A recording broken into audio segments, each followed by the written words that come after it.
तो आइए जानते हैं देश और विदेश की 10 बड़ी खबरों के बारे में सिर्फ 5 मिनट में। अगर अब तक आपने चैनल को सब्सक्राइब नहीं किया तो सब्सक्राइब करके रख ले और वीडियो को लाइक कर दे।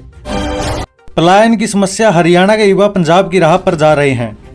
मजबूरी, ये एक शब्द हरियाणा के गांव और बातचीत में गूंजता है, विशेष रूप से अंबाला, करनाल, यमुनानगर, कैथल और फतेहाबाद बेल्ट में, जहां सबसे अधिक संख्या में ग्रामीण युवाओं को अपने घरों की सुख सुविधाएं छोड़कर विदेशी तटों पर जाते देखा गया, वैधानिक और अवैधानिक। जबकि कई लोग अध्ययन वीजा या अन्य अधिकृत मार्गों के माध्यम से पैर जमाने की उम्मीद करते हैं, वहीं कुछ ऐसे भी हैं जो नाक के माध्यम से भुगतान करने के बाद रात के अंधेरे में चुपचाप अपनी पसंद के देश में प्रवेश करते हैं। ये कठिन यात्रा है और पकड़े जाने का डर उनके मन में भरा रहता है, लेकिन बेहतर जीवन की आशा उन्हें बड़ी जोखिमों के बावजूद आगे बढ़ने के लिए प्रेरित करती है। प्रवासन ग्रामीण हरियाणा के युवाओं, यहाँ तक की महिलाएं भी चर्चा का विषय बन गई हैं। हरियाणा में नौकरियों के कम अवसर, सरकारी नौकरियों में योग्यता की अनदेखी, बढ़ता अपराध ग्राफ, बड़े पैमाने पर भ्रष्टाचार और जीवन की गिरती गुणवत्ता युवाओं को विदेशी तटों की ओर आकर्षित कर रही है। कैथल, कुरुक्षेत्र, अंबाला, करनाल, यमुनानगर, फतेहाबाद और हरियाणा के कई अन्य स्थानों में आईलेट्स केंद्रों और ट्रैवल एजेंटों की संख्या तेजी से बढ़ रही है। हाँ, लड़कों के सेटल हो जाने पर गर्व है, लेकिन सुनसान गलियों में टहलना एक गंभीर तस्वीर पेश करता है। गांव धीरे धीरे उस पीढ़ी को खो रहा है जिसने इसे जीवित रखा है। पीछे बचे हैं बुजुर्गों के जोड़े और बंद कमरे।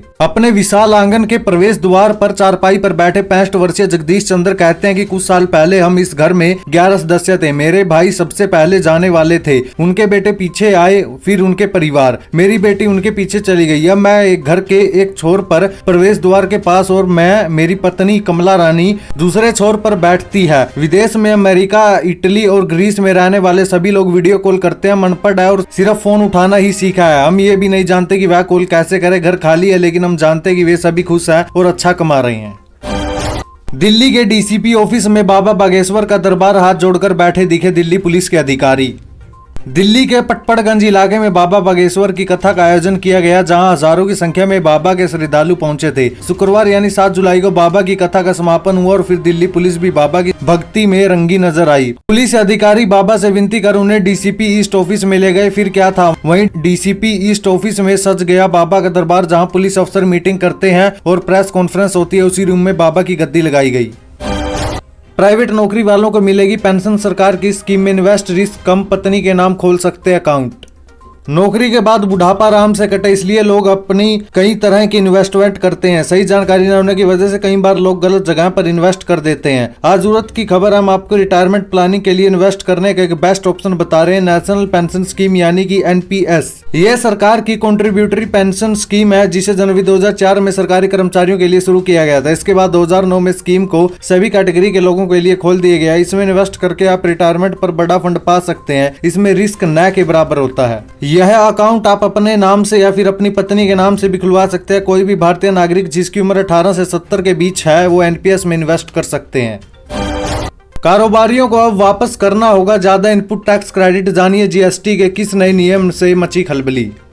माल एवं सेवा कर जीएसटी परिषद की बैठक मंगलवार को है। इसमें जीएसटी को लेकर पिछले कई लंबित सुधारों को लागू किया जाना है। इस बीच जीएसटी परिषद एक नया कानून लाने की तैयारी कर रही है। इस नए कानून के तहत यदि किसी कंपनी या कारोबारी ने अधिक इनपुट कर क्रेडिट आईटीसी का दावा किया है, तो उसे इसकी वजह बतानी होगी या अतिरिक्त राशि सरकारी खजाने में जमा करानी होगी। सूत्रों ने यह जानकारी दी है। सूत्रों ने बताया कि केंद्र और राज्यों के कर अधिकारियों वाली विधि समिति का विचार है कि जहाँ GSTR 3B रिटर्न में लिया गया आईटीसी स्वतः सृजित वाले GSTR B में दर्ज राशि से एक निश्चित सीमा से अधिक हो जाता है, तो पंजीकृत व्यक्ति को पोर्टल के जरिए इसकी जानकारी दी जानी चाहिए। इसके साथ ही उसे इस अंतर की वजह बताने अतिरिक्त आईटीसी को ब्याज के साथ लौटाने के निर्देश दिया जाना चाहिए। समिति ने सुझाव दिया कि यदि अंतर 20% से अधिक और राशि 25 लाख रुपए से अधिक है, तो यह प्रावधान लागू होना चाहिए। कनाडा में खालिस्तानी और भारतीय आमने सामने, भारतवंशी तिरंगा लहराकर बोले खालिस्तानी सिख नहीं होते। ब्रिटेन में भारत विरोधी रैली में नहीं जुटी भीड़।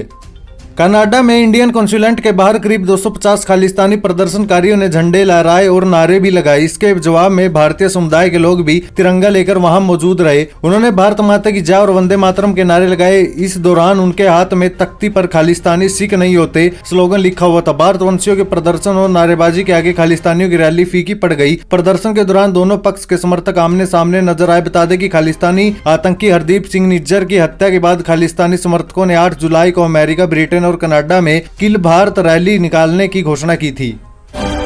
एक तरफ समन तो दूसरी तरफ बृजभूषण को एक राहत नाबालिग पहलवान के केस में कोर्ट का अहम फैसला।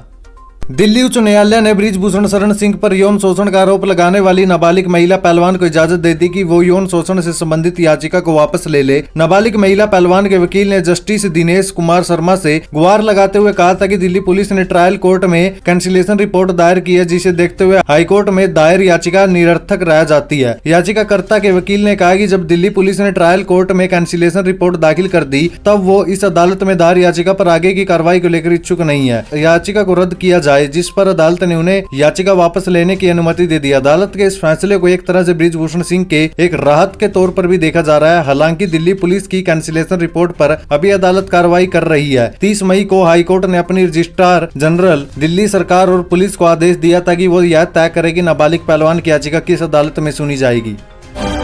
फरीदाबाद में कावड़ यात्रा के डीजे में करंट आने से मची चीख पुकार, 10 साल के बच्चे की मौत, 5 लोग झुलसे।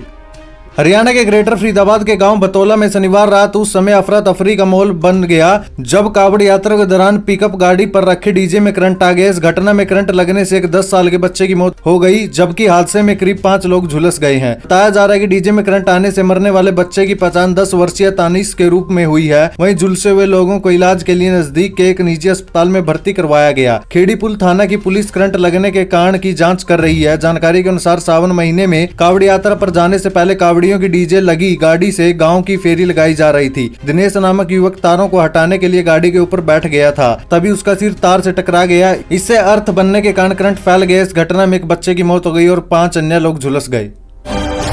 सत्येंद्र जैन और मनीष सिसोदिया के बाद किसकी बारी? मनोज तिवारी ने आपकी अदालत में किया बड़ा खुलासा।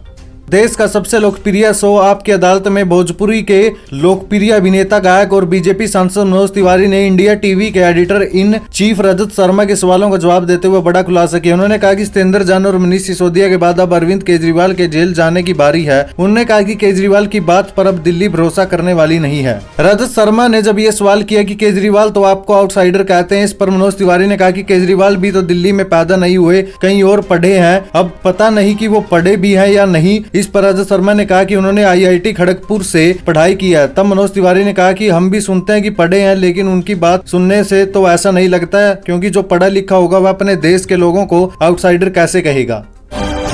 जम्मू कश्मीर में सब्सिडी पर 10 किलो अतिरिक्त राशन की घोषणा, 57 लाख लोगों को मिलेगा लाभ।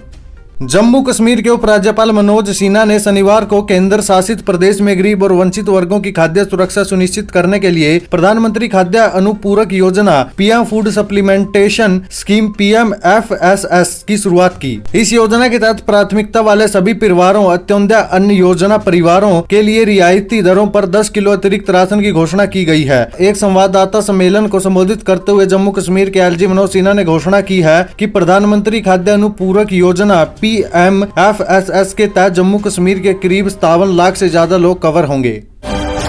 वसुंधरा राजे के कार्यक्रम स्थल पर लगा 2 लाख का जुर्माना, विभाग के बफर एरिया में बिना परमिशन आयोजन का आरोप।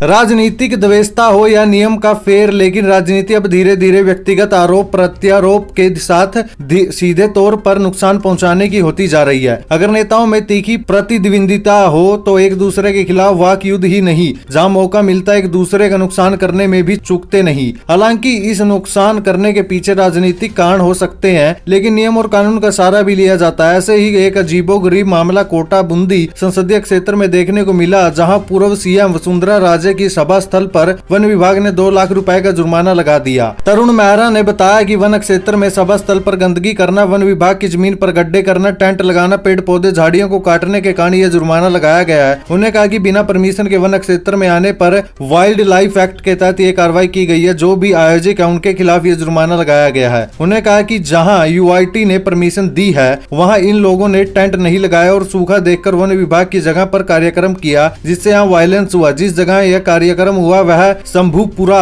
क्षेत्र डाबी विभाग बूंदी की रेंज में आता है। इस मामले में डाबी रेंजर ने कार्रवाई की है।